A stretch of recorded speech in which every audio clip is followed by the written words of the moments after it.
Easter Sunday greetings to you all. It is a joy to share this special occasion with you over social media. Colonel Jeff joins me in offering our greetings to you each on this special day.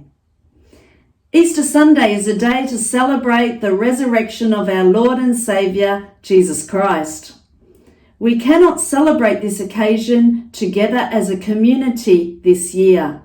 Yet, we can affirm these words in our hearts today, wherever we are. We are in the privileged position of looking back on the events that shaped that first Easter event. We know the Easter story very well. We know the events of Palm Sunday. We rejoice like those who entered into Jerusalem on that occasion. We also offer our own praises. Hosanna, Lord, save us. We are aware of the significant events during the darkest hours of the trial and crucifixion. We paused in silence and sorrow at the cross.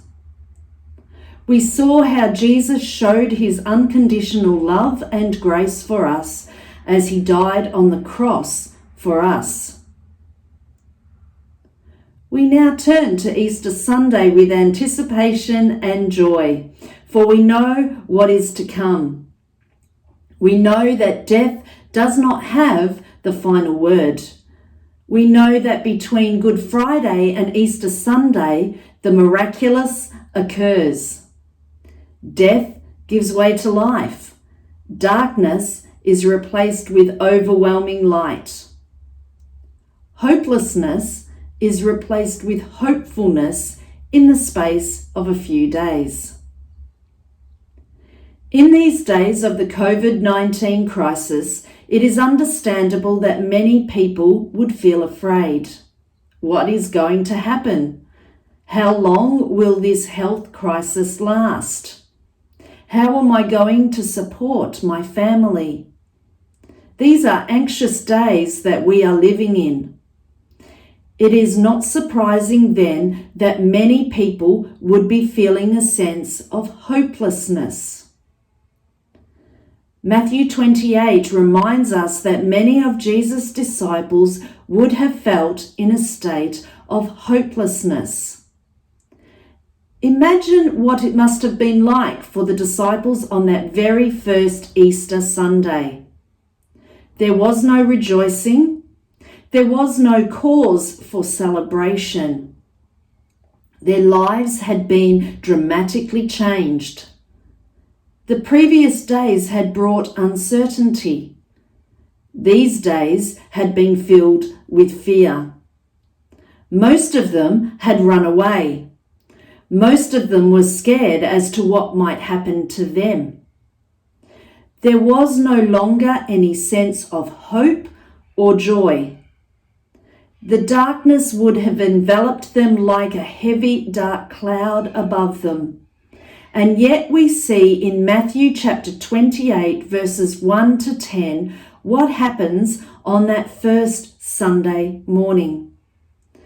Despite the fear and hopelessness, Mary Magdalene and the other Mary returned to the tomb.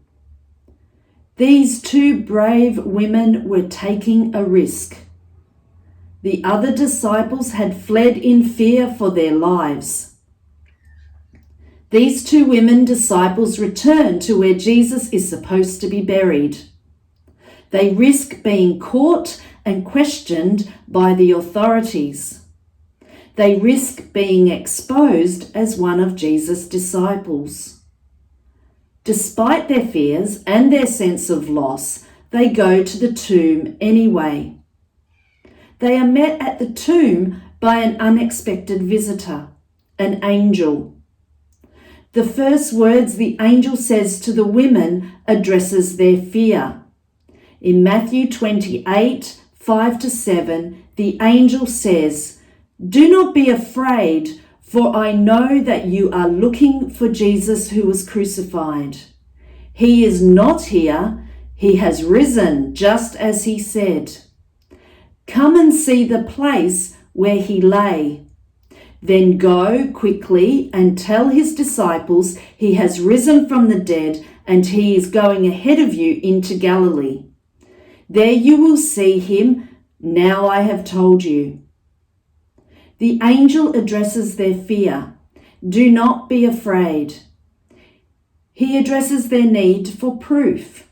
Come and see the place. He addresses their need for action. Leave quickly and tell his disciples.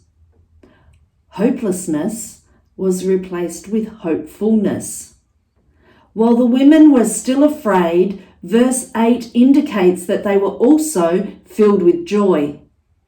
Their fear was no longer a burden for them. Fear was no longer weighing heavily upon them. Fear gives way to joy, and joy provides an optimistic view of the future.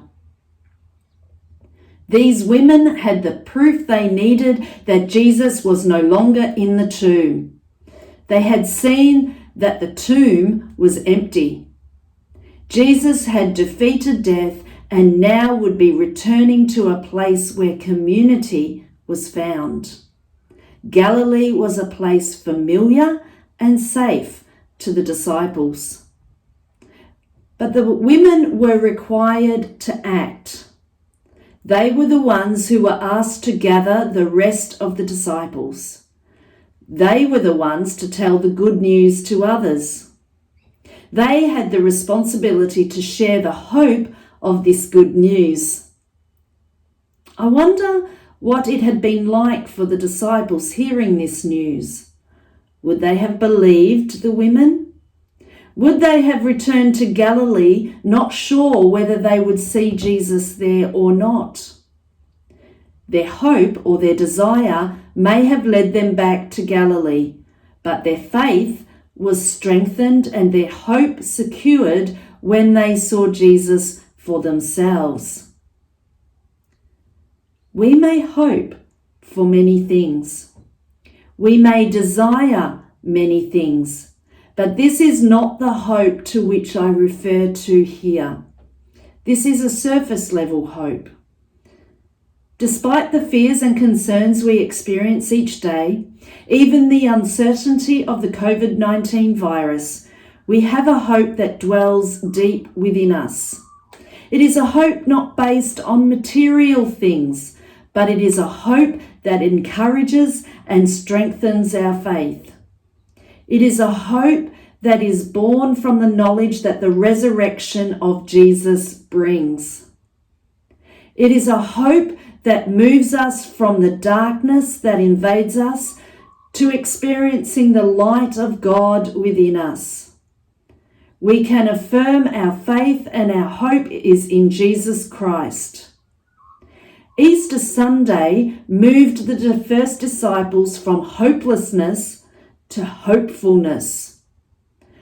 At the moment, this virus makes us afraid and possibly losing hope. May this Easter Sunday fill you with the hope and an assurance of God's presence, love, and grace in your life. May this Easter move you from hopelessness to hopefulness. May God bless you each abundantly.